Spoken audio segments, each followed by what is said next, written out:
안녕하세요. 저는 지금 40대 초반의 나이로 귀하게 얻은 아이를 하나 키우고 있는 초보 엄마랍니다. 어쩌다가 제가 이곳을 찾아오게 되었는지 궁금하실 텐데요. 정말 다시 생각해도 어이가 없고 기가 막히는 내로남불, 내가 하면 로맨스, 남이 하면 불륜의 끝판왕을 제보하러 왔습니다. 저도 맨날 당하기만 하다가 제대로 한 방을 먹이고 나니까 어디 가서 자랑이라도 하고 싶고 막 깔깔거리면서 비웃어주고 싶은데 마땅치가 않더라고요. 요즘은 남에게 제가 잘한 일을 말해봐야 기쁨이 2배가 되는 것이 아닌 질투가 2배로 늘어난다는 소리를 듣고 물어물어 이 소중한 공간을 찾아오게 되었습니다. 물론 제 사연이 어떻게 소개될지 여러분들에게 들려드릴 수 있는 이야기로 뽑히게 될지 잘 모르겠지만 그래도 글로 한번 풀어보고 나면 제 속이 시원해지지 않을까요? 처음 만남부터 끝까지 하나부터 10까지 전부 저와 맞지 않았던 어마어마한 그 여자에 대한 이야기를 한번 시작해 보도록 하겠습니다. 제 이야기를 들어보시고 세상에 이런 내로남불의 끝판왕이 있는 건지 공감 한번, 그리고 저에게 그동안 마음고생했겠다 하는 위로 한번 부탁드립니다. 다시 이야기를 꺼내보려고 하니 가슴이 무척이나 콩닥거려서 시작을 어디서부터 해야 할지 모르겠지만 일단 한번 한 글자 한 글자 풀어보겠습니다. 저는 꽤 늦은 나이 37살이라는 나이에 동갑내기인 남편을 만나게 되어서 열렬한 연애는 아니었지만 서로 꽤 잘 맞는다는 판단하에 결혼까지 골인을 하게 되었습니다. 물론 나이가 있었기 때문에 새로운 사람을 만나 또다시 연애를 하고 이 사람이 어떤 성향인지 어떠한 버릇이 있는지를 다시 맞춘다는 게 힘들기도 했었습니다. 적당히 괜찮은 사람이라면 그냥 결혼을 해도 나쁘지 않겠다 수준이었는데 생각보다 남편과 저는 여러 가지 부분에서 잘 맞는 구석이 있었습니다. 거기다가 둘 다 나이가 있었으니 그동안 모아두었던 자금 또한 꽤 넉넉한 수준이었기 때문에 돈을 합쳐서 집을 구하고 살림을 차리는데 어려움이 없었습니다. 결혼을 하겠다는 이야기가 나온 이후에 양가에서는 드디어 이 골칫덩어리들을 치운다고 생각을 하신 건지 저희 부부보다 더 신이 나서 준비를 해주셨습니다. 미운 놈 떡 하나 더 주신다는 건지 양가에서 이거저거 다 챙겨주시고 제발 이제 집에서만 나가달라고 하셔서 저희 부부는 어이가 없기도 했었습니다. 아무튼 두 집안에서 찬성하는 결혼을 하게 되었고 둘 다 나이가 꽤 있었기 때문에 아이를 빨리 낳아서 키우고 싶다는 생각을 꾸준히 하게 되었습니다.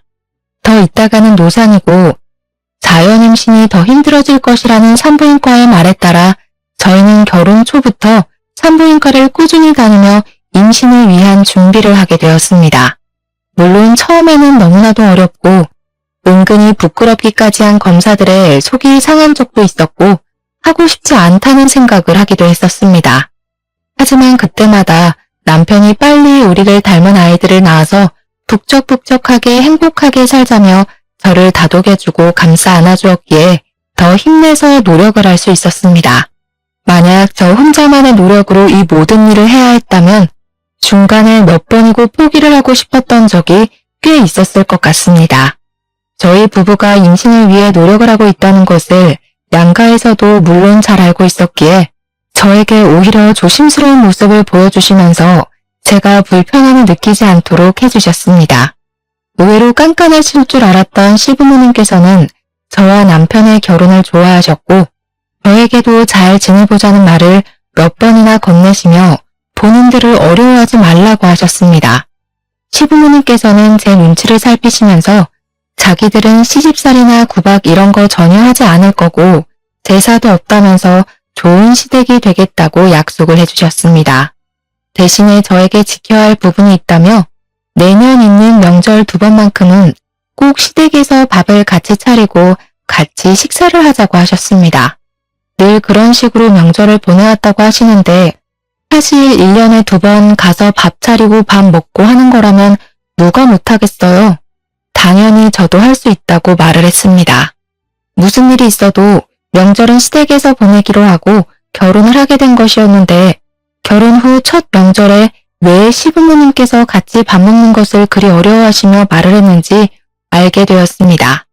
시댁에는 정말 제대로 된 악당이 하나 살고 있었는데 그건 바로 남편의 누나 손위 신우였습니다. 결혼식을 코앞에 둔 어느 날 추석이 다가와서 미리 예행 연습을 할 겸 시댁의 식사 분위기를 알아볼 겸 시모가 말을 했던 것처럼 시댁에 찾아가게 되었습니다. 어차피 가족이 될 사이인데 결혼식 전이라고 시모가 미리 말했던 시댁 행사를 참석하지 않는 것도 이상해 보일 것 같아서 시간을 내서 찾아가게 된 것입니다. 저는 일단 첫 명절이기 때문에 옷도 나름 갖춰 입고 인사를 드린 뒤에 옷을 편한 옷으로 갈아입고 시모의 일을 도우려고 준비를 마쳤습니다. 제가 옷을 갈아입고 나타나니 시모가 화들짝 놀라면서 오늘은 그냥 손님으로 온 것이니 편안하게 있다가 가라고 맛있게 밥을 해주시겠다고 하시더라고요. 이왕 온 거 저도 시모를 도와서 일을 하겠다고 시모와 웃으면서 실랑이를 벌이고 있었습니다. 사실 제가 와서 어떻게 손님처럼 가만히 앉아서 차려주시는 밥상을 받아먹고 있기만 할 수 있겠습니까? 애초에 시댁에 방문을 한 이유도 시모를 도와서 일을 하려고 했었던 것이기 때문에 시모와 실랑이를 벌이며 주방 앞에서 투닥투닥 하고 있었습니다. 시모도 내심 기분이 좋은지 앉아있어라 오늘은 손님이다 하시면서도 적극적으로 저를 밀어내지 않으시더라고요. 그렇게 한참 대화를 나누면서 식사를 차릴 준비를 막 시작했는데 그때 잠옷 차림을 한 신우가 떡진 머리를 벅벅 긁으면서 방에서 걸어 나오고 있었습니다. 뭐야, 시끌시끌하길래 밥 다 된 줄 알았더니 밥 안 됐어? 신우가 인상을 팍 쓰면서 하품을 찌익 하는데 눈앞에 저는 보이지 않는 건지 제가 약간 민망한 기분을 지우지 못한 채 시모와 신우를 번갈아 가면서 보았습니다. 시모는 그런 신우의 꼬락서니가 익숙하다는 듯이 작게 한숨 한 번 쉬고는 아직 밥 안 됐다고 이제 준비를 할 예정이라고 말을 했습니다. 배고파 죽겠는데 이제야 밥을 차린단 말이야? 미리미리 좀 해놓지. 마치 아랫사람을 시키듯이 비아냥거리면서 말을 하는 신우가 고깝게 보이긴 했지만 제가 손아랫 사람이니까 신우를 마냥 무시하고 신우를 도와 일을 할 수는 없지 않겠습니까? 신우의 꼬락서니가 영 별로였지만 안녕하세요 하고 인사를 드렸습니다. 신우가 남편보다 2살이 많았기 때문에 저랑도 2살 차이가 났거든요. 이제 해가 지나면 마흔이 되는 사람인데 명절 당일 아침에 저런 꼴을 하고 나온다는 게 좀 어이가 없긴 했지만 시모도 잔소리를 하지 않으니 저도 말을 속으로 삼켰습니다. 거기다가 시모는 9살이 된 딸도 하나 있었는데 10년 전에 결혼을 했다가 얼마 살지 못하고 성격 차이를 운운하면서 이혼을 했다고 하더라고요. 이혼을 한 이후에 오갈 곳도 없고 시모가 일을 하는데 딸을 맡아줄 사람이 없다고 하면서 시댁에 눌어붙기 시작했던 것이 아직까지도 이어지고 있는 중이었습니다. 그래도 시부모님의 형편 자체가 넉넉한 편이라서 아이를 키우는 데 도움도 많이 주시고 뭐 이래저래 시모한테 따로 생활비도 받지 않는다고 하셨습니다. 시모가 무슨 일을 하는지 꽤 궁금해서 남편에게 물어본 적이 있었는데 자기 말로는 프리랜서 방송 작가로 일을 하고 있다고 말을 하고 다닌다고 하더라고요. 하지만 오랜 시간 시누를 지켜본 남편의 말로는 일을 하는 모습을 거의 본 적이 없다면서 도대체 어떤 방송 작가로 일을 하고 있는지 궁금하다 했습니다. 시누가 대본을 쓰는 작가라고 하니 밤낮이 바뀌는 것도 슬쩍 이해가 가긴 했어요. 원래 글이라는 게 이상하게 밤에 쓰면 감성이 촉촉하게 묻어나잖아요. 신우에게 인사를 한 이후에 신우가 저를 아래 위로 한번 슬쩍 보더니 왔어? 하고 더 이상 말을 하기를 거부하는 건지 부엌에서 딴청을 부리더라고요. 저는 그래도 신우랑 잘 지내고 싶은 마음도 있었고 아무래도 결혼 직전이니까 일부러 더 살갑게 신우에게 말을 붙였습니다. 신우, 방송작가 일은 잘 되고 있으세요? 나중에 어떤 작품인지 알려주세요. 본방사수 할게요. 왜? 내가 집에서 놀고 먹기만 하는 것 같아? 내 작품은 굳이 올케가 안 봐줘도 잘 되니까 괜찮아. 저는 그냥 인사치레로 물어본 말이었는데 신우가 너무 날선 반응을 하는 것 같아서 솔직히 조금 멈칫하기도 했습니다. 제가 순간 기가 죽어서 아무 소리도 하지 못하자 신우가 신우에게 잔소리를 하셨습니다. 그냥 가족이 될 아이가 궁금해서 물어본 거 가지고 날선 반응을 하고 있냐면서 우더른이면 우더른답게 행동을 해야 한다고 말입니다. 신우는 그 소리조차 듣기 싫었는지 신경질을 한번 부리더니 방 쪽으로 걸어가더라고요. 사실 제가 고등학교 시절부터 대학을 졸업할 때까지 문학 동아리에서 활동을 했었기 때문에 또 글밥이랑은 아주 인연이 깊은 사람이거든요. 저도 한때는 작가가 꿈이었을 정도로 글 쓰는 것을 좋아하기도 했고 글을 곧잘 써내려가던 사람이었기 때문에 신우의 직업이 친숙하기도 하고 부럽기도 했습니다. 제 주위에 작가로 일을 하고 있는 동기들도 있고 해서 신우의 작품이 궁금하기도 했고 신우와 함께 공감대를 형성할 수 있을 거라고 생각을 했었기에 말문을 열었던 것입니다. 하지만 신우는 제가 신우에게 빈정거린다고 느꼈었나 봐요. 같은 말이라고 해도 제가 해서 그렇게 더 받아들인 건지 뭔지 제가 너무 당황을 한 나머지 신우에게 오해를 쌓은 것 같은 기분이 들어서 신우에게 서둘러서 오해를 풀기 위해 말을 했습니다. 그런 의미 아니었어요, 신우. 그냥 신우랑 친해지고 싶어서. 내가 그 시커먼 속을 모를 줄 알고 그래? 나는 집에서 놀고 먹는 것 같아서 무시하는 거잖아. 회사 다닌다고 유세를 떠는 거야, 뭐야? 내가 요즘 드라마 대본 기가 막힌 거 하나 쓰고 있는데 대박 나면 다들 국물도 없을 줄 알아. 그러면서 사춘기 아이처럼 방문을 쾅 닫고 들어가는 것이 아니겠습니까? 신우와 저는 황당함을 감추지 못하고 어색하게 다시 요리를 하려고 재료를 손질하고 있는데 그때 갑자기 신우 방문이 열리더니 신우가 신우를 향해서 소리를 한 번 더 지르더라고요. 밥 다 되면 나 빼고 먹을 생각하지 말고 나 불러. 진짜 기가 막히고 코가 막힌다는 말이 어디서 유래되었는지 느껴질 정도로 신우의 행동은 어린아이보다 더 철이 없고 황당했습니다. 신우도 그런 신우가 부끄러운 건지 괜히 제 눈도 못 마주치시고 밥이나 차리자고 하시면서 허둥지둥 움직이시더라고요. 저 같아도 나이 마흔 먹은 딸이 저러면 그럴 것 같았습니다.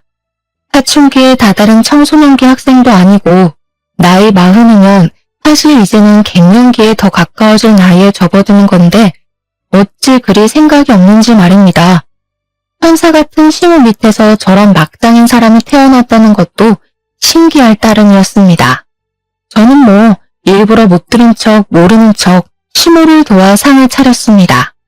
대충 식사를 다 차리고 나서 식구들을 부르고 마지막으로 신우까지 불러서 식탁에 둘러앉아 밥을 먹기 시작했는데 다들 반찬 맛있다며 칭찬을 해주셨습니다. 시부께서는 신우의 음식 솜씨가 워낙 좋지만 며느리가 거들어서 그런지 더욱 맛있는 것 같다고 일부러 제 칭찬을 더 해주시면서 분위기를 끌어올리셨습니다. 신우도 맞장구를 쳐주시면서 늘 혼자 준비해서 심심했는데 며느리가 오니까 복작복작하게 느껴지는 게 훨씬 수월하고 좋았다며 저를 예뻐해 주셨고요. 시부모님 두 분이 저를 칭찬을 해주시니 저도 기분이 좋아져서 남편이랑 웃으면서 밥을 먹고 있었는데 오로지 딱 한 사람, 신우만이 불투만 얼굴로 앉아서 밥을 먹더라고요. 이거는 뭐 흉도 아니긴 하지만 저희 신우 풍채가 진짜 남다르게 좋은 편이거든요. 키는 전혀 큰 편이 아닌데 몸무게는 엄청나게 많이 나가는 사람이었습니다. 신우가 밥을 많이 먹는다는 것을 아는 신우가 볶음밥을 산더미처럼 퍼서 줬는데 사실 저는 그 밥을 보고 이걸 누가 다 먹냐고 엄청나게 놀랐었어요. 이걸 사람이 한 끼에 다 먹을 수 있다고요? 할 정도로 밥을 꾹꾹 담아서 퍼주었음에도 불구하고 신우는 밥이 부족하다면서 밥솥을 여는 게 아니겠습니까? 그런데 신우랑 저랑 밥을 할 때 밥이 애매하게 남으면 꼭 찬밥이 된다고 인원수 딱 맞춰서 밥을 하자고 하셔서 밥이 밥솥에 남아있는 게 없었습니다. 마지막 쌀 한 톨까지 싹싹 긁어서 신우의 밥그릇에 전부 올려놨기 때문이었죠. 거기다가 그 정도 밥 퍼줬으면 충분히 무슨 넘친다고 생각을 했고요. 신우가 밥솥에 밥이 없자 신경질을 확 내면서 저를 째려보는 게 아니겠습니까? 저는 왜 저한테 불똥이 튀는지 알 수 없었습니다. 일부러 밥 적게 한 거야? 나 배고프라고? 당장 쌀 씻어. 밥해. 밥을 먹다 말고 밥을 또 하라고요? 네가 먹고 누구 코에 붙여? 즉석밥 같은 것도 없어 집에? 도대체 우리 집엔 있는 게 뭐야? 그러더니 제 남편을 보고 나가서 즉석밥이라도 사오라고 신경질을 부리는 게 아니겠습니까? 오죽하면 시부모님도 황당했는지 일단 앉아서 있는 밥이나 다 먹고 말을 하라면서 신우를 말렸습니다. 지금 마누라 앞이라고 무게 잡는 거야 뭐야? 나 이걸로 모자라다니까? 명절날 점심부터 이게 뭐하는 짓이야? 나이를 먹었으면 철이라도 들어야지. 그냥 있는 밥이나 다 먹어. 남편도 지지 않고 신우에게 모진 말을 뱉더라고요. 저는 가운데서 시부모 눈치 보랴 남편 눈치 보랴 회오등 터지는 꼴로 앉아서 깨작깨작 밥을 먹고 있었습니다. 신우는 가족들이 본인의 편을 들어주지 않고 계속 무시를 하자 그게 분했는지 뭔지 갑자기 숟가락을 탁 내려놓고는 방으로 들어가더라고요. 먹는 걸로 치사하게 군다 진짜. 더러워서 안 먹어. 신우가 들어가고 나서 신우 밥 공기를 보니까 깨끗하게 싹싹 비워냈더라고요. 방으로 들어간 신우는 가족들이 식사를 마칠 때까지 나오지 않았습니다. 시부모님도 민망한지 고개 푹 숙이고 식사를 하시는데 여념이 없었고 남편만 혀를 끌끌 차면서 방으로 들어간 신우를 째려보더라고요. 으유 저 화상 저것도 누나라고. 설거지하기 싫으니까 술을 쓰면서 들어가네. 불편하고 어색한 분위기 속에서 밥을 다 먹고 설거지까지 신우랑 저랑 오순도순 해치운 다음에 다 같이 앉아서 과일을 깎아 먹을 준비를 하고 있었습니다. 그런데 우리끼리 과일을 깎아 먹으려고 하니까 방에 들어가 있는 신우가 은근히 신경 쓰이고 불편하지 않겠습니까? 결국에는 제가 신우 방에 노크를 하고 같이 과일이나 먹자면서 신우를 불렀는데 신우가 불퉁한 표정으로 방문을 열더니 저에게 그러더라고요. 과일? 나는 과일 같은 건 헛배불러서 별로 안 좋아하는데. 빵 없어? 롤 케이크 같은 거라도 사서 왔어야 하는 거 아니야? 어떻게 된 게 내 동생이나 올케나 이렇게 센스가 하나도 없을 수가 있지? 제가 쏟아지는 질책에 어이가 없어서 이걸 들이받아야 하나 말아야 하나 고민을 하고 있는데 신우가 피식 웃더니 저한테 그러더라고요. 보통 이 정도 하면 나가서 사오던데 눈치가 없는 편이구나? 나는 우유크림 들어있는 게 좋더라. 누나는 손이 없어 발이 없어? 애도 엄마랑 아빠가 다 봐주고 누나는 방에서 뭐 한다고 그렇게 바빠? 내가 잘 나가는 드라마 작가 되면 알짤없어? 진짜 두고 봐. 그러더니 다시 한번 방문을 쾅 닫더라고요. 진짜 시부모님이 안쓰럽게 여겨질 정도로 신우의 행동은 어처구니가 없었습니다. 근데 뭐 시부모조차도 그런 신우를 포기하고 아무 말도 하지 않는데 제가 나서서 2살이나 위인 신우한테 한마디 할 수 있는 상황도 아니지 않겠습니까? 저는 이 모든 것들을 꾹꾹 눌러 참고 언젠가 기회가 오면 신우에게 한마디 크게 해줘야겠다 생각을 하고 마음에 담아두고 있었습니다. 당연히 빵은 시부모님께서 사오지 말라고 하셔서 남편도 저도 사러 다녀오지 않았습니다. 빵까지 사오라고 했으면 참지 못하고 한마디 했을지도 모르겠어요. 그 이후에 결혼식을 올리게 되었고 결혼식 당일에 신우는 아무 소리도 하지 않고 얌전히 자리를 지키고 있더라고요. 얼마나 가슴이 조마조마했는지 시집살이를 시키지 않겠다는 말을 지키려고 노력을 하시는 건지 뭔지 시부모님은 저에게 따로 연락조차 하지 않으시며 일상을 보내고 있었습니다. 하지만 전혀 엉뚱한 곳에서 시집살이가 시작되었는데 그것은 바로 집에서 놀고 먹는 신우였습니다. 도대체 하는 일도 전혀 없는 백수나 다름없는 사람이면서 왜 저를 부려먹으려고 그렇게 눈에 불을 켜고 달려드는지 알 수가 없었습니다. 저는 직장을 다니고 있는 사람인데 평일이고 주말이고 할 것 없이 자꾸 저에게 이것저것 부탁을 빙자한 심부름을 시키는 게 아니겠습니까? 차라리 딱 잘라서 심부름 같아 보이면 저도 거절을 할 텐데 안 들어줄 수도 없는 그런 애매한 것들을 시키더라고요. 우리 엄마가 단팥빵이 먹고 싶다고 하던데 혹시 백화점 지하 1층에 있는 빵집에서 사다 줄 수 있어? 엄마가 너무 참네. 마침 거기 올케네 집 근처잖아. 우리 애가 올케랑 같이 영화를 보러 가는 게 소원이라고 하던데 혹시 주말에 우리 애정 데리고 영화 보고 밥도 먹고 할 수 있어? 요즘 몸이 허한지 글쎄 홍삼 선물 같은 거 한번 들어왔으면 좋겠다 싶더라. 우리 엄마가 손녀딸 보느라 힘들잖아. 자꾸 시댁 핑계를 대면서 저에게 이것저것을 조르는데 염치가 없어도 너무 없지 않겠습니까? 거기다가 다른 건 몰라도 시조카를 저에게 맡기려고 하는 건 선 넘었다고 생각했습니다. 하지만 시조카가 신우와는 다르게 일찌감치 철이 조금 들어있었고 평소에도 귀찮게 굴거나 하지 않았기 때문에 신우를 위해서가 아니라 황혼 육아로 힘들어하시는 신우를 위해서 신우의 심부름을 했어요. 신우 생각에 제가 가끔 시조카를 대신 돌봐주기도 하고 그렇게 시간을 보내고 있었습니다. 하루는 신우에게도 일이 있어서 안 된다며 신우의 간곡한 부탁에 시조카를 보게 되었는데 9살이면 초등학생이지 않겠습니까? 같이 마트에 갔다가 유행하는 캐릭터 인형을 선물로 사주게 되었는데 시조카가 정말 선물이라는 걸 처음 받아보는 사람처럼 너무 좋아하더라고요. 시조카가 처음으로 아이 같은 모습으로 방방 뛰는데 이런 걸 자주자주 사줘도 되겠구나, 선물하는 보람이 있구나 하고 느끼게 되었습니다. 그런데 어느 날 저녁에 신우에게서 전화가 와가지고 저에게 성질을 버럭 부리는 게 아니겠습니까? 이런 걸 왜 사주서는 애가 다른 모양의 캐릭터까지 사달라고 하게 만드는 거야? 그 많은 것들 중에서 덜렁 한 개만 사줄 거면 올케 때문에 우리 애가 인형 사달라고 조르고 난리가 났으니까 다른 인형까지 올케가 사줘. 신우, 하나씩 모으는 재미가 있어야죠. 신우가 좀 챙겨주세요. 요즘 애들은 저런 거 하나씩 다 가지고 논대요. 가끔 칭찬해줄 일 있을 때마다 하나씩 사주면 되잖아요. 내가 대기업에 다니는 뭐라니? 돈 있는 너네가 사다 주면 몰라도 내가 무슨 돈이 있어서 저 비싼 걸 하나하나 챙겨서 주냔 말이야. 내 옆에서 듣고 있던 남편이 씩씩거리면서 전화를 바꿔들고는 앞으로는 국물도 없을 줄 알라고 사줘도 이런 전화를 받아야 하는 거냐고 버럭했습니다. 그 뒤로는 신우의 행동은 아주 파격적으로 변하게 되었는데 제가 시댁에만 가면 저를 못 잡아먹어서 안달이 난 사람처럼 옆에 딱 붙어서 참견을 해댔습니다. 밥을 할 때도 제가 만든 반찬만 콕 골라집고는 맛이 없네, 간이 짜네, 이렇게 먹다가는 나트륨 중독에 걸리겠네 하면서 쓸데없는 트집을 잡기도 했고요.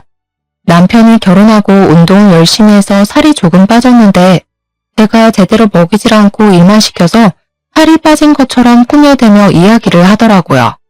하루는 시조카가 제가 새로 산 휴대폰을 보고 휴대폰을 구경해봐도 되냐고 묻길래 그러라고 했더니 가져가서 아무거나 막 눌러보더라고요.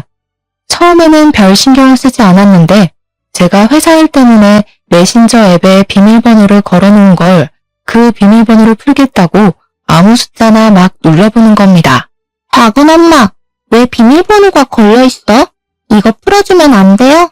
나도 친구들한테 메시지 보내고 싶은데. 하지만 제 메신저 앱에는 회사 보안 문제가 잔뜩 걸린 일들이 가득해서 안 된다고 시조카에게 딱 잘라서 이야기를 하게 되었습니다. 사실 메신저 앱 말고 그냥 일반 문자 메시지 써도 되는 일이기 때문에 시조카를 설득하려고 했는데 신우가 그걸 보더니 바로 시부모 앞에서 비아냥거리더라고요. 올케, 수상하게 왜 비밀번호를 걸어서 메신저를 못 쓰게 해? 혹시 바람이라도 피우는 거 아니야? 어디 한번 풀어봐. 우리 구경이나 하자. 바람 피우는 거면 어떡해. 아직 결혼한 지 1년도 안 됐는데. 알고 보니 전 남자친구들이랑 연락하고 지내는 거 아니야? 신우, 그게 무슨 소리예요. 저 그런 적 한 번도 없고 회사 보안 문제 때문에 어쩔 수 없이 걸어둔 거예요. 올케, 정색하는 거야 지금? 농담인데 뭘 그렇게 과하게 반응을 하고 그래. 농담이어도 할 말이 있고 하면 안 되는 말이 있죠. 시부모님도 다 계신데. 지금 올케가 나 가르치는 거야? 세상 오래 살고 볼 일이네. 아니 내가 궁금해서 물어보는 거잖아. 궁금해서. 혹시 바람이라도 피우고 있으면 우리 동생은 낙동강 오리알 되는 건데 안 그래? 그러게 왜 의심스럽게 메신저 앱만 비밀번호를 잠가놨냐 이거지. 회사 보안 문제 때문이라고 말씀드렸잖아요. 세상에 어느 회사가 이런 메신저로 일거리를 주고받아? 다 회사 이메일이나 그런 거 쓰는 거 아니야? 자꾸 숨기니까 더 의심되네. 어디 한번 까봐. 신우가 자꾸 말도 안 되는 트집을 잡으면서 요구를 하니까 한번 보여줄까 하는 생각이 들다가도 열이 받아서 보여주고 싶지 않더라고요. 저랑 신우랑 대치를 하고 있는데 분위기가 점점 험악해지니까 시부가 나서서 중재를 한다고 제 편을 들어주셨습니다. 막장 드라마 같은 것만 보고 있으니까 그런 식으로밖에 상상이 안 되지. 말 본세하고는 할 말이 없어서 그런 말을 농담이라고 해? 우리 가족 맞아? 나도 올케랑 친해지고 싶어서 그런 건데 왜 나만 가지고 그래? 그러면서 또 방으로 들어가 버리는 게 아니겠습니까? 진짜 제 앞에 있는 시조카보다 정신 연령이 어린 것 같아 보였습니다. 오죽하면 시조카가 저에게 외숙 후 죄송하다면서 휴대폰을 돌려주더라고요. 괜찮다고 말을 하긴 했지만 시조카가 조금 안쓰러워 보이고 마음이 쓰였습니다. 그 뒤로 한동안 시댁에 불편해서 발걸음하지 않았네요. 사실 저희 부부는 결혼 초부터 산부인과를 다니면서 아이를 가지기 위해 노력을 많이 했었는데요. 병원에서 몇 차례 배란일에 시도를 해보라고 해서 배란일 체크도 하고 백방으로 노력을 했지만 아이가 잘 들어서지 않았어요. 그래서 결혼하고 1년이 지나면 시험관을 하기로 했었습니다. 때마침 결혼 일주기가 다가오고 있었고 더 늦어지면 정말 마흔이 넘어서 아이를 낳을 수도 있겠다는 불안함이 생기더라고요. 저와 남편은 조금 몸이 힘들더라도 하루빨리 아이를 가지고 싶다는 생각에 시험관 시술을 하기로 결정을 했고 그 복잡하고 힘든 과정을 2차례 반복을 했습니다.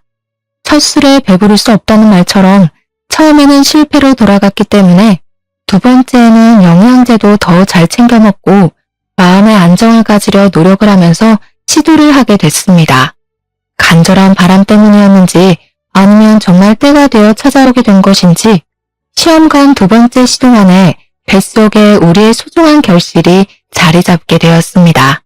저는 안정기가 올 때까지 시댁과 친정에 알리지 않았고 병원에서도 착상이 잘 되었지만 임신 10주가 넘어갈 때까지는 조심하라고 해서 정말 조심하면서 지냈습니다. 당연한 수순으로 아이를 위해 저는 회사에도 사표를 내게 되었고 그렇게 뱃속에 자리 잡은 아이가 무럭무럭 자랄 때까지 꼼짝도 하지 않고 지냈습니다. 그 덕분에 아이는 건강하게 매주 자라났고 저는 그제야 시댁과 친정에 알렸으며 양가에서는 눈물을 줄줄 흘릴 정도로 너무 좋아하셨습니다. 엄마가 된다는 것은 또 새로운 경험이었기 때문에 정말 공부할 것이 많아서 하루 종일 집에서 태교에 힘쓰고 육아에 대한 공부를 하면서 하루하루를 보냈습니다. 하지만 신우는 제가 임신한 것이 불만이었는지 뭔지 대놓고 말은 못하지만 은근히 구시렁거리더라고요. 저는 아이에게 좋은 것만 들려주고 싶어서 시댁의 발길을 끊었습니다. 당연히 이 부분은 시부모님께서도 양해를 해주셨기 때문에 가능한 일이었습니다. 아이를 출산한 이후에는 정말 육아가 지옥이라는 말이 왜 생겼는지 알 수 있을 만큼 정신없는 나날을 보내게 되었습니다. 아이만 바라보면서 살기 시작한 지도 1년이라는 시간이 흐르고 저는 경력이 단절되어 버린 제 사회생활을 그리워하면서 지내게 되었습니다. 물론 아이를 본다는 것은 너무 행복하고 기쁜 일이긴 했지만 그래도 저만의 목표라는 게 존재했는데 그 꿈을 다 이루지 못하고 출산과 육아를 위해 내려놨어야 했으니까요. 은근히 쳇바퀴처럼 돌아가는 일상에 무료함을 느끼고 바쁘게 사회생활을 하는 남편이 부럽게 느껴질 때쯤 저에게 우연치 않은 기회가 찾아왔습니다. 어느 날 대학 동아리를 같이 했던 선배에게 연락이 오게 되었는데 제가 대학 시절에도 문학 동아리에서 활동을 했었거든요. 저에게 요즘 뭐 하고 있냐고 애 키우느라 바쁘냐고 물어보시길래 바쁘긴 하지만 이제 조금 여유라는 것도 생기고 그럭저럭 살만하다고 말을 했습니다. 저에게 일은 하지 않고 지내냐고 조심스럽게 물어봐서 일을 그만두게 되었다고 했더니 잘 됐다고 박수를 짝 치는 게 아니겠습니까? 내가 요즘 단편 드라마 대본을 쓰고 있는 중이거든? 근데 혼자서 쓰는 게 너무 힘들더라고. 요즘은 대본도 다 그룹으로 무리지어서 아이디어 쪼개서 쓰는 거 알지? 그래서 하는 말인데 나랑 같이 일해볼 생각 없어? 가끔 미팅만 하면 되고 집에서 여유로울 때 일하면 되는 거라. 제가 그걸 할 수 있을까요? 어려울 거 없어. 내가 드라마 쪽은 몇 편 손해본 게 있어서 이제 제대로 내 이름 걸고 해보려고 하는 거라 많이 어렵진 않을 거야. 어차피 재택근무로 일을 할 수 있는 것이고 저도 아이가 자는 시간 동안에는 시간이 남으니까 가능하겠다 싶은 생각이 들었습니다. 거기다가 일이라는 걸 해야 몸이 조금 더 활동적으로 쓰일 것 같다는 마음에 선배에게 잠시 고민을 하다가 하고 싶다고 말을 하게 되었습니다. 남편도 제 결정에 힘을 실어주면서 아이가 자는 시간뿐만 아니라 자기가 퇴근하고 돌아오면 애를 봐주겠다고 한번 해보라고 하더라고요. 막상 일을 시작하기 전에는 제가 과연 이런 일을 잘할 수 있을까 걱정이 앞섰는데 일을 하니까 아이디어가 마구마구 샘솟는 게 아니겠습니까? 제가 왕년에 쓰던 실력들이 죽지 않아서 그런 건지 아니면 결혼 후에 신우 덕분에 막장을 많이 겪어서 그런 건지 모르겠지만 말입니다.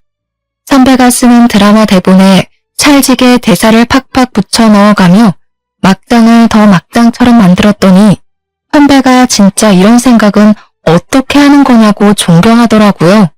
차마 우리 신우 덕분에요 라고 말은 못하고 상상의 나래를 펼쳤다고 말을 했죠 뭐.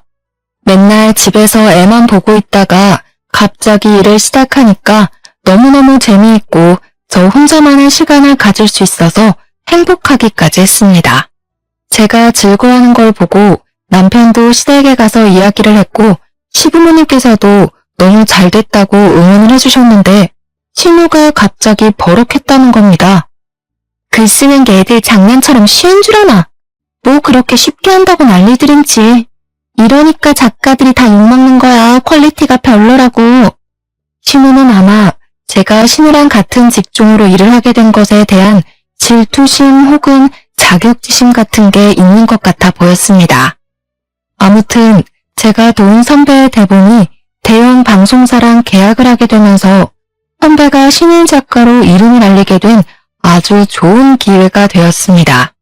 저한테 대사를 찰지게 써주어서 계약이 된 것 같다면서 명품 선물도 보내주고 남편도 저에게 작가님하고 부르면서 축하한다고 말을 해주었습니다. 시댁 친정에서도 드라마 계약 소식을 전해 듣고 대견하다고 해주었는데 유일하게 신우 한 명만 배알이 꼬여서 어쩔 줄 몰라 하더라고요. 이유야 뭐 뻔하지 않겠습니까? 자기도 방송 작가라고 말을 하고 다니는데 제대로 이름을 날린 게 한 편도 없으니까요. 옳게 이름으로 들어간 작품도 아닌데 작가님은 무슨 다들 뭐 그렇게 비행기를 띄우고 그래? 허세 부리지 마. 저게 뭐 대단한 건 줄 알아? 나도 다른 유명 작가한테 묻어가면 시청률 1위 찍는 대본? 그거 우습게 쓰지. 속으로 우리 선배도 유명 작가 아니고 이제 막 첫 작품을 시작한 신인 작가라고 말을 하고 싶었지만 그래봐야 거품 물고 있는 신우랑 머리채 특기밖에 더하겠나 싶었습니다. 한 번이라도 곱게 칭찬을 해줬으면 저도 기분 좋았을 텐데 시기 질투가 워낙 심해서 뭐 바라지도 않았어요.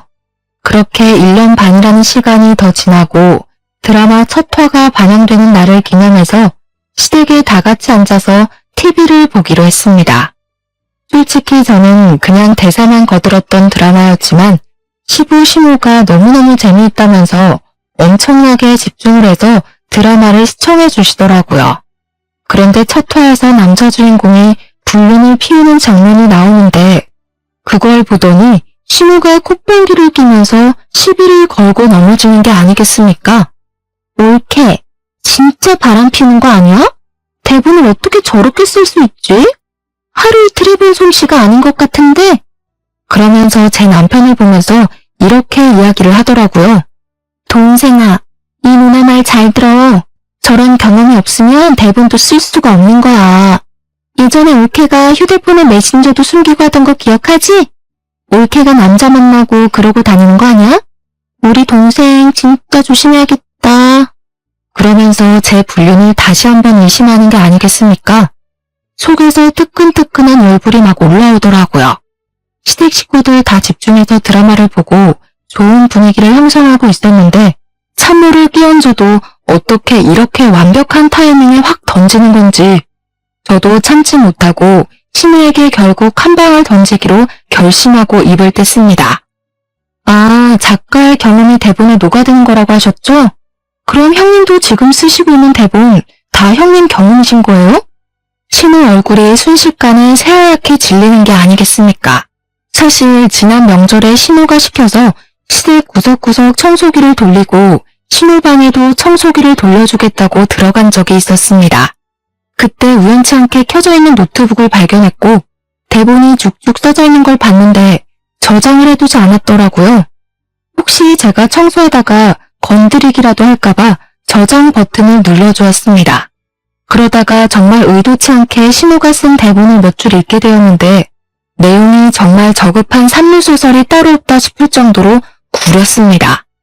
읽어보니까 여자 주인공이 남편 몰래 바람을 피워서 이혼을 당하고 사는 이혼녀의 내용이었는데 이혼 후에 만난 여러 남자들에 대한 이야기를 시나리오 형식으로 써놨더라고요.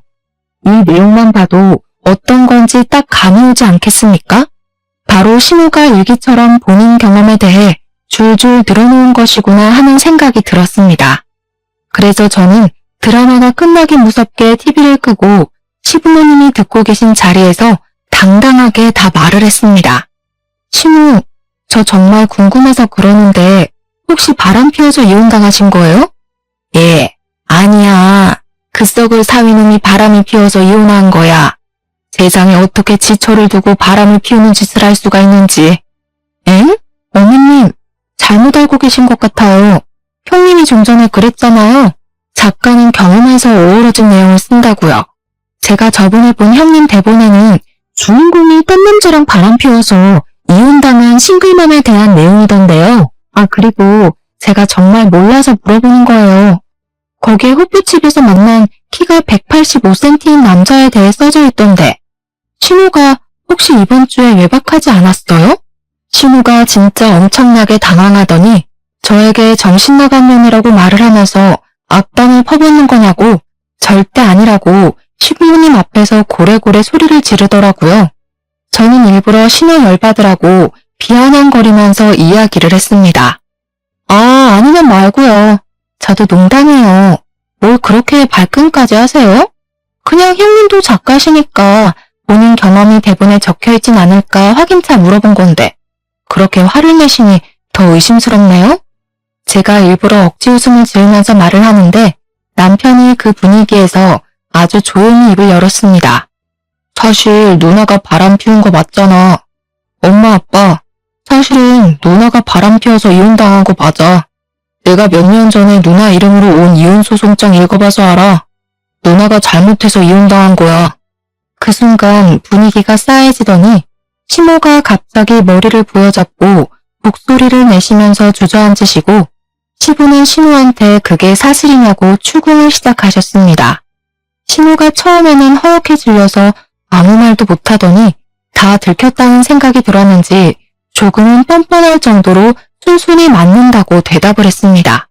그러니 시부가 부들부들 떨리는 몸을 하고서 신우에게 분노를 억누르고 말을 하시더라고요.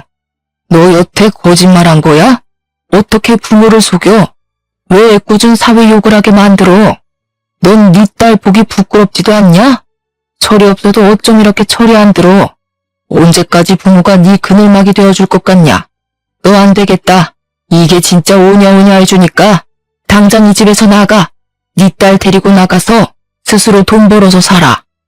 이제 스스로 알아서 살라는 말에 신우가 기겁을 하더니 그때부터 무릎을 꿇고 시부 다리를 붙잡고서는 한 번만 살려달라고 울고불고 하더라고요. 아빠 딸 쫓아내면 진짜 노숙자가 될지도 몰라. 진짜 한 번만 살려줘. 시부와 시모는 꿈쩍도 하지 않았는데 그 순간 방에서 자고 있는 시조카가 소란스러웠는지 깨서 나오더라고요. 시조카에게 다시 방으로 들어가라고 말을 하려는 순간 진짜 신우면이 답도 없는 소리를 한 건지 시조카가 멍한 얼굴로 신우에게 물어보더라고요. 엄마가 바람 피운 거야? 시조카가 눈물을 뚝뚝 흘리면서 신우에게 질문을 하는데 온 가족이 아무 말도 하지 못하고 입을 꾹 다물었습니다. 초등학생이니까 이미 알 건 다 아는 나이 아니겠습니까? 신우는 시조카에게도 가스라이팅을 했던 것이었습니다. 바람 피운 아빠가 나쁜 놈이라고 다시는 아빠를 볼 생각도 하지 말라고 애한테 무한히 세뇌를 시켜놨던 것입니다. 시조카가 나오자 신우는 오히려 위기를 기회라고 생각을 한 건지 뭔지 정말 나쁜 년처럼 시부에게 강짜를 놓더라고요. 우리 딸이 밖에서 거짓소리를 들어도 상관없다는 거야? 아빠, 진짜 우리 내쫓으면 안 돼.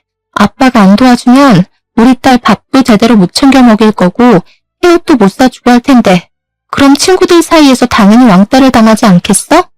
아빠는 손녀딸이 그런 취급당하면 좋겠냐고. 야, 너는 뭘 울고 있어? 빨리 할아버지 잘못했어요 하고 빌어.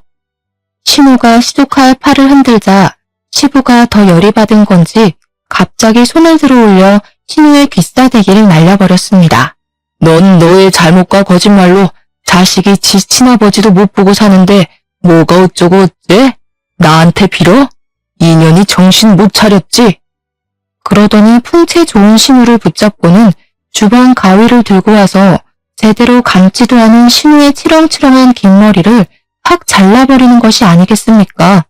그리고 신우 지갑을 가져와 시부가 준 카드들도 죄다 잘라버렸습니다. 오늘부터 너는 내 딸 아니다. 이 집에서 나가. 나가서 죽든 살든 내 알 바 아니다. 신우가 잘못했다고 하면서 엉겨붙으면서 울었지만 그날 바로 시부는 신우를 쫓아냈고 시조카는 신우의 전남편에게 보내버렸습니다. 시조카가 사실은 자기 친구를 엄청나게 보고 싶어 했더라고요. 시부는 전사위에게 진심으로 사과하고 그동안 오해를 했음을 말했다고 했습니다. 손녀가 아빠를 많이 보고 싶어 한다고 말을 전하니 신우 전남편이 다음날 바로 시댁에 찾아와서는 시조카를 데리고 갔다고 하더라고요. 순식간에 정리가 되어버린 시댁 덕분에 싹수 없는 신우는 이제 시댁에서 더 이상 볼 일이 없어졌고 시부모가 저희에게도 신신당부를 했습니다. 신우 이야기를 하지도 말고 신우 연락도 절대 받아주지 말라고요. 그렇게 6개월이라는 시간이 지났고 추석이 다가오게 되었습니다. 상을 차리기 위해서 신우와 함께 장을 보러 갔는데 어디로 갈까 하다가 평소에는 잘 가지 않는 창고형 대형마트에 가게 되었습니다. 그런데 거기서 아주 충격적인 장면을 목격했지 뭡니까? 바로 시식 코너에서 땀을 뻘뻘 흘려가면서 떡갈비를 굽고 있는 신우를 발견하게 된 것입니다. 신우가 멀뚱히 서서 신우를 바라보고 있는 저희를 보자마자 눈물을 글썽이면서 신우에게 엄마 하면서 울더라고요. 신우는 두 다리가 굳은 사람처럼 가만히 서 있길래 저는 어찌해야 할 바를 몰라서 눈치를 보고 있었는데 그 순간 신우가 차갑게 말을 뱉더라고요. 너도 이제 네가 스스로 돈 벌어서 살아야지. 떡갈비 열심히 굽고 팔아라. 저는 그래도 자기 배로 낳은 딸인데 단호하게 반응하는 시부모의 모습에 감탄을 하게 되었습니다. 저야 뭐 당연히 시댁에서 여전히 예쁨을 받으면서 잘 지내고 있고 선배의 다음 드라마 대본까지 함께 집필을 하게 되었습니다. 이번에는 제 이름까지 넣어주겠다고 했으니 조만간 드라마 대본 한 편에 제 이름이 올라가는 일도 생기지 않을까 싶습니다.